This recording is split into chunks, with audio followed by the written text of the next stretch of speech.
Skylar Neese was a 16-year-old high-achieving student with a bright future.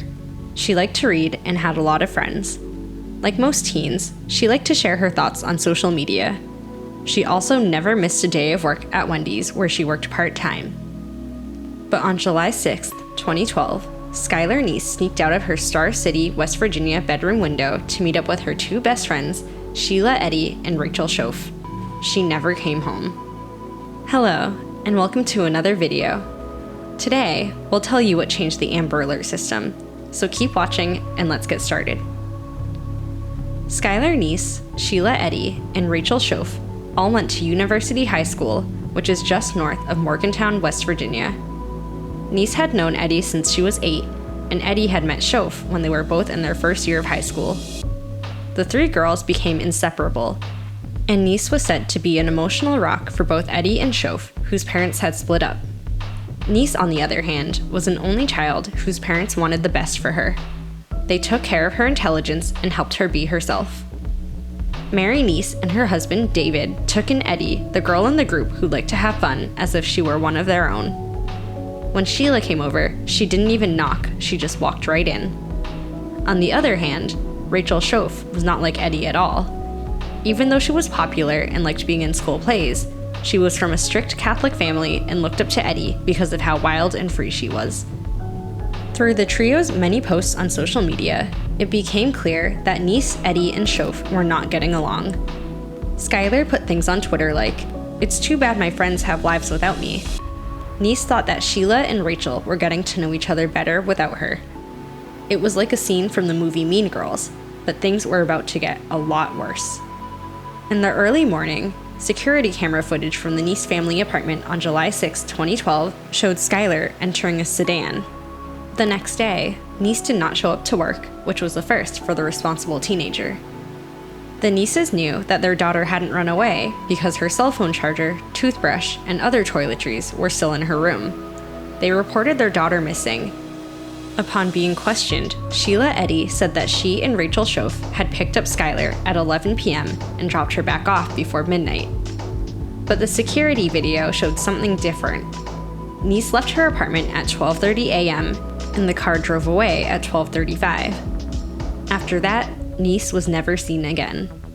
Corporal Ronnie Gaskins, one of the people looking into the case, said that people told him that Neese had gone to a house party, taken too much heroin, and died. But Star City police officer Jessica Colbank's gut told her something different. Their stories were the same, word for word. No one's story is the same unless it's been told over and over again. I knew in my gut that Sheila was doing the wrong thing, and Rachel was very scared. But because there was no good reason to make an arrest yet, the police had to keep looking, and the Neeses had to wait a long time to find out the truth about their daughter. All three girls were very active on Twitter and Facebook, which gave us some clues. The day before Skylar went missing, she sent out a disturbing tweet about how she didn't trust her friends. It seemed like the fight between the three girls was strong evidence that Sheila Eddy and Rachel Schoaf might have had something to do with Neese going missing. Chris Berry, the state trooper who was put in charge of the case in August 2012, always thought that a murderer couldn't hide what they did for very long. Berry had even seen murderers brag about their crimes. He had a feeling that this was one of those cases, so he thought Rachel Schoaf and Sheila Eddy would confess eventually. Berry made up a fake online persona of an attractive teenage boy who went to West Virginia University in Morgantown and looked for the girls on Facebook and Twitter. Then, investigators could look at Eddy and Schoaf's social media posts to figure out what was going on in their minds. Investigators saw that Eddy was happy and outgoing online, while Schoaf was quiet and shy. Neither girl gave any sign that they were upset that their best friend had gone missing. Eddy tweeted about everyday things and even put up a picture of her and Schoaf. Sheila Eddy and Rachel Schoaf started to hear things on social media that made them nervous. Some people on Twitter told them outright that they were murderers and that it was just a matter of time before they got caught. The police kept asking Eddy and Schoaf to come in for interviews. Over time, they spent less and less time with other friends and became increasingly dependent on each other. The police looked at surveillance videos from nearby businesses from that July night and compared them. They found out that Sheila Eddy's car was in the security footage. At a convenience store in Blackstone, West Virginia, west of Star City and Morgantown, they found the same car that picked up Skylar Neese. But both Eddie and Shof had said they had gone east the night Neese went missing. The girl's lie was found out. But even though there was more and more evidence that Skylar Neese's best friends were the ones who killed her, the police still did not have enough evidence to charge them. A confession would be needed to finally close the case. Rachel Shof and Sheila Eddy continued to feel the effects of the stress and strain of keeping their crime a secret. On December 28, 2012, in Monongalia County, a scared parent called 911. Rachel's mother, Patricia Shof, was the one who called. Rachel's uncontrollable sobs could be heard in the background. "Give the phone to me. No, this is finished. That's it," Patricia Shof told the dispatcher. "My husband is trying to hold her back. Hurry, please." Rachel Shof was ready to talk, so the police caught her. Soon she told them the awful truth about how Skylar Neese had been killed. Shof yelled out, "We stabbed her." As she kept talking, the sad truth about Skylar Neese's case became clearer and clearer. Shof said that she and Eddie had planned to kill Skylar Neese a month before that fateful night. They planned to kill Neese right before she went away to summer camp. Shof took a shovel from her father's house the night of the murder, and Eddie took 2 knives from her mother's kitchen. They also brought cleaning tools and a change of clothes with them. Skylar Neese thought that when the 2 girls picked her up, they were just going to drive around and have fun. Before, the 3 of them had driven to Brave, Pennsylvania, just across the state line, to get high.